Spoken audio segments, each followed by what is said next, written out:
And welcome back to my channel the learning medico. आज के video में हम देखेंगे auditory function test. So auditory function test एक 20 मार्क्स क्वेश्चन है सर्जरी पेपर 2 में। ईएनटी का ये पार्ट ईएनटी का ये क्वेश्चन है और ये मोस्टली 20 मार्क्स के लिए पूछा जाता है। ऑल्सो ऑडिटरी फंक्शन टेस्ट आपको क्लिनिकली बहुत यूजफुल है for the diagnosis of deafness. Type of deafness, कौन सा टाइप है डेफनेस का, वो डायग्नोस करने में। So auditory function test is very important and it's a 20 marks question obviously. So let's start, and also for handwritten notes of all my videos you can follow me on Instagram at the learning medico. Also do check out my book parasitology notes which is available on Amazon. जाइए देखिए आपको book कैसी लगती है और अपने reviews जरूर share कीजिए। So let's start with today's topic, auditory function test. Also मैं ईएनटी के लिए ये भार्गवा रेफर करती हूँ। It's a very good book, बहुत इजी है और बहुत प्रिसाइज दिया है उन्होंने, एकदम ठीक से दिया हुआ है। सो बहुत इजी हो जाता है रेफरेंस के लिए और मैंने आज के नोट्स भी भार्गवा से ही लिए हैं। So let's start with today's topic, auditory function test. तो ये हियरिंग और for the diagnosis of deafness and the type of deafness के लिए यूज की जाती है auditory function test. First is the voice test, the conversion voice. अगर patient को हमारा नॉर्मल जो कन्वर्जेशन होता है, जो नॉर्मली बात करते हैं, वो भी सुनाई नहीं देगा, then the person is said to have a deafness. Then the whispered voice, अगर पेशेंट को पास में विस्पर किया हुआ वॉइस साइलेंट रूम में सुनाई नहीं देगा तो वहाँ पर हमें माइल्ड डिग्री ऑफ डेफनेस हो सकता है पेशेंट में। ऑल्सो ये जो विस्पर्ड वॉइस है ये 4.5 मीटर के डिस्टेंस तक सुनाई दे सकता है एक वाइट रूम में। So the whisper test. Next is the finger test. Finger test में क्या किया जाता है, जो पेशेंट है उसके ईयर्स के पास फिंगर्स को ऐसे रब किया जाता है और थंब को ऐसे टैप किया जाता है and to see the if the patient is unable to hear even this, then he is said to have a mild deafness. Watch test में क्या होता है, जो वॉच की टिक टिक टिक टिक है वो सुनाई दी पेशेंट के कान के पास लेकर जाई जाती है और फिर अगर पेशेंट को सुनाई नहीं देती then it may have some deafness. अब ये जो 3 टेस्ट क्यों किए जाते हैं, तुरंत हम पेशेंट को नहीं बोल सकते जाइए आप ये लैब में ये टेस्ट कीजिए। No, we need to do something clinically. हमें क्लिनिक में बैठकर हम तुरंत उसे नहीं बोल सकते, वो बोलता अगर सुनाई नहीं देता डॉक्टर तो तुरंत उसे टेस्ट करने भेज दिया। नहीं, ये जो 4 टेस्ट है ये आपको तुरंत वहाँ के वहाँ परफॉर्म करनी पड़ेगी। ये जो 4 टेस्ट है ये कंफर्म डायग्नोसिस नहीं दे सकती। अगर किसी को विस्पर वॉइस सुनाई जाए ही is deaf, it is not the thing, it does not the confirm diagnosis. अब आगे की जो डायग्नोसिस है दे कंफर्म है। अब ये जो ट्यूनिंग फॉर्क टेस्ट है ये भी आप क्लिनिक में कर सकते हो। इसके लिए आपको चाहिए होगा ट्यूनिंग फॉर्क। मुझे अभी लाना था बट मुझे ये मिला नहीं। ऐसे कुछ होता है ये ट्यूनिंग फॉर्क, ऐसे होती है इंस्ट्रूमेंट, मेटल का रहता है, हेवी रहता है वो बहुत। तो ट्यूनिंग फॉर्क टेस्ट में 3 मेन है, Rinne test, Weber's test and absolute bone conduction test. So Rinne test में क्या किया जाता है, ट्यूनिंग फोक को है ना किसी हार्ड स्टोन पे ऐसे बैंग करते हैं, जोर से बैंग करते हैं, उसमें वाइब्रेशंस आते हैं। अब वो जो ट्यूनिंग फोक है उसको है ना इसमें पेशेंट के कान के पास रखा जाता है और उसे कहा जाता है उसे सुनाई दे रहा है क्या, फिर पेशेंट बोलेगा हाँ। उसके बाद उसी ट्यूनिंग फॉर्क को वापस स्टोन पर बैंग किया जाता है और उसको पेशेंट के कान के पीछे इस बोन के पास रखा जाता है या फिर यहाँ पर फोरहेड पर रखा जाता है, किसी भी एक जगह पे। आप मोस्टली यहाँ पर रखा जाता है, ईयर के पीछे रखा जाता है और उससे पूछा जाता है उसे सुनाई दे रहा है क्या। फिर उसे कहा जाता है ये दोनों जो यहाँ पर एयर में रखा था वो, हवा में रखा था वो, और ये तो कौन सा ज़्यादा सुनाई दिया या फिर दोनों सेम सुनाई दिए या फिर ये ज़्यादा सुनाई दी, ये तो उसे कंपेयर करने के लिए कहा जाता है। तो इसमें क्या होता है, रीने टेस्ट में क्या होता है, ये कंपेयर करता है एयर कंडक्शन ऑफ वॉइस और बोन कंडक्शन। इसमें ये इसका प्रिंसिपल है ये कंपेयर करने का। फिर आगे ये जो मैंने प्रोसीजर बताया ये भी आपको आप एक फ्लो चार्ट में लिखो, मैंने मेरे एग्जाम में फ्लो चार्ट में लिखा था इसका जो प्रोसीजर है वो। अब इसका इंटरप्रिटेशन क्या है, रीने पॉजिटिव मतलब पेशेंट को जो एयर कंडक्शन है मतलब यहाँ पर रखा था बाहर कान के पास, तो वो बेटर सुनाई देगा बोन कंडक्शन से। This is Rinne positive.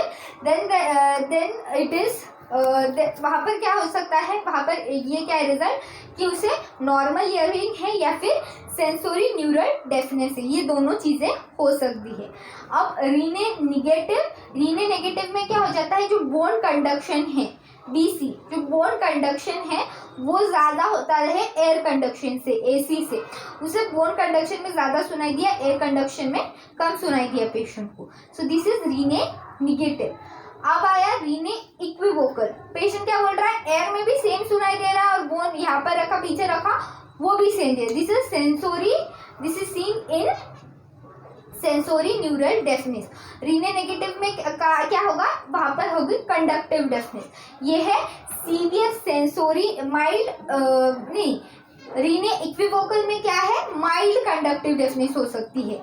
मतलब दोनों उसको पेशेंट को बोन कंडक्शन भी same excuse me and air conduction भी सेम सुनाई दिया। अब आ गया false Rinne negative. False Rinne negative में क्या बोलेगा पेशेंट, यार डॉक्टर ये एयर वाला भी बहुत कम सुनाई दिया और ये जो पीछे रखा ना आपने वो भी बहुत कम सुनाई दिया। सो यहाँ पर क्या हो सकता है, यहाँ पर आपको सीवियर सेंसोरी न्यूरल डेफनेस दिखाई देगी पेशेंट में, ये डेफनेस हो सकती है patient. This is not the confirmatory diagnosis. False Rinne negative. So this was the Rinne test. क्या करना है, टूनिफोकल लेना है, बैंग करना है स्टोन पर और पहले एयर में पकड़ना है, फिर से टूनिफोकल लेना है, बैंग करना है और यहाँ पर पीछे बोन में रखना है पेशेंट के, और पेशेंट को कंपेयर करना लगाना कि उससे कौन सा, ये बाहर रखा हुआ अच्छा से सुनाई दिया या फिर ये यहाँ पर बोन पे रखा हुआ वो ठीक से सुनाई दिया। So this was the Rinne test. ये हो गया रीने टेस्ट। अभी वेबर्स टेस्ट में क्या होता है, तो अभी रीने टेस्ट में क्या होता है, वेबर्स टेस्ट रीने टेस्ट में होगा कि एयर कंडक्शन और बोन कंडक्शन किया। अब रीने टेस्ट में क्या, वेबर्स टेस्ट में क्या होगा, हम ट्यूनिंग फोक लेंगे, उससे से स्टोन पे बैंग करेंगे, वाइब्रेशन सेटिंग करेंगे और पेशेंट को यहाँ पर पेशेंट के फोरहेड पर रखेंगे और उससे पूछेंगे कि उसे कौन से ईयर में ज़्यादा ठीक से सुनाई देगा, and then we will compare it और उसके ऊपर हम उसका डायग्नोसिस करेंगे। तो नॉर्मल क्या होगा, नॉर्मल पेशेंट में उसे दोनों साइड में इक्वली सुनाई देंगे वेबर्स टेस्ट में। कंडक्टिव डेफनेस में क्या होगा, जो अफेक्टेड ईयर है, अगर समझो लेफ्ट साइड का अफेक्टेड ईयर है तो लेफ्ट साइड में ज़्यादा आवाज़ सुनाई देगी पेशेंट को। और सेंसोरी न्यूरल डेफनेस में क्या होगा, पहले पेशेंट क्या होगा, थोड़ा यहाँ पे ज़्यादा है, फिर यहाँ पे ज़्यादा है, फिर यहाँ पे ज़्यादा है, फिर यहाँ पे ज़्यादा है, उसे दोनों इसमें इक्वल नहीं सुनाई देगी। इक्वल नॉर्मल इसमें सुनाई देगी, नॉर्मल इसमें सुनाई देगी। वेबर्स टेस्ट में यहाँ पर सेंटर पे फोरहेड पर रखेंगे। एब्सोल्यूट बोन कंडक्शन टेस्ट में क्या होगा, ट्यूनिंग फोक को वाइब्रेशन में सेट किया जाएगा, पेशेंट के यहाँ पर रखा जाएगा, फिर से ट्यूनिंग फोक को वाइब्रेशन में सेट किया और एक दूसरा पर्सन है जिसको पता है, जिसकी ईयरिंग नॉर्मल है, उसके ऊपर रखा जाएगा और उससे पूछा जाएगा कि आपको साउंड कितना सुनाई दिया। बट दिस इज क्या है, ये एक कंफर्मेटरी टेस्ट नहीं, क्योंकि हर एक का ईयरिंग अलग अलग रहता है। So this is not the thing which is always referred. So this is absolute bone conduction test. Next is the audiometry. This is the Weber's test. एक बार हम ना ट्यूनिफोन टेस्ट वापस रिवाइज करेंगे, आगे ये देख लेते हैं। Next is the audiometry. Audiometry में क्या है, pure tone audiometry, speech audiometry and impedance audiometry. So pure tone audiometry में क्या होता है, एक ऐसा मशीन टाइप रहता है और उस क्लोज रूम में पेशेंट को बिठाया जाता है, उसे मतलब ईयरफोन्स लगाए जाते हैं एकदम पैक वाले, और उसे साउंड अलग अलग फ्रीक्वेंसी, ये जो ऑडियोमेट्री रहती है ना, इसमें एक ग्राफिक रिकॉर्डिंग होता है और है ना एक ऑडियोमीटर रहता है, जो है ना इंस्ट्रूमेंट रहता है, वो हर फ्रीक्वेंसी के साउंड को प्रोड्यूस कर सकता है और धीरे धीरे हर फ्रीक्वेंसी के साउंड को सुनाया जाता है पेशेंट को और उसे बोलते हैं, उसे रेटिंग देना है 1, 2, 10, उसे कितने फ्रीक्वेंसी कितना अच्छे से सुनाई दिया, उसे रेटिंग दिया जाता है 10 तक। और इसके ऊपर है ना एक ग्राफिकल प्रेजेंटेशन, एक ग्राफ टाइप बनाया जाता है चार्ट, और ऊपर उसके ऊपर से डायग्नोस किया जाता है कि पेशेंट को डेफनेस है या नहीं। सो प्योर टोन ऑडियोमेट्री जब ये सब हो जाता है, रीने टेस्ट, रीने भी निगेटिव आ गया, सब ये टेस्ट, उसके बाद ऑडियोमेट्री के लिए तुरंत, हाँ पेशेंट आया सुनाई नहीं दे रहा डॉक्टर तो भेज दिया प्योरटोन ऑडियोमेट्री के लिए। No, it is not the thing, because pure tone audiometry is quite a costly thing. Next speech audiometry. Speech audiometry में जो रिकॉर्डेड वॉइस है, वॉइस दिया जाता है, यहाँ पर सिर्फ म्यूजिक दिया जाता था, यहाँ पर वॉइस दिया जाता है, स्पीच दिया जाता है, वर्ड्स बोले जाते हैं। This is the speech audio. And impedance audiometry में दो है, टिम्पैनोमेट्री एंड और एकॉस्टिक रिफ्लेक्स टेस्टिंग। ये मोस्टली बेबीज में किया जाता है, जो कि जिनमें हो सकता है कि डेफनेस हो, अगर पेरेंट्स को शक हो। So this is the auditory function test. Hope you learned it very well. हमने पहले देखा voice test, finger function test, watch test, tuning fork test, उसमें 3 मेन है, actually 2, Rinne and the Weber's, and next is the absolute bone conduction test. फिर हमने audiometry देखा, उसमें pure tone audiometry, speech audiometry, impedance audiometry. So thank you so much for watching my video. Hope you learned the topic very well. If so, then please hit on the like button and please do subscribe to my channel, The Learning Mentor. Thank you.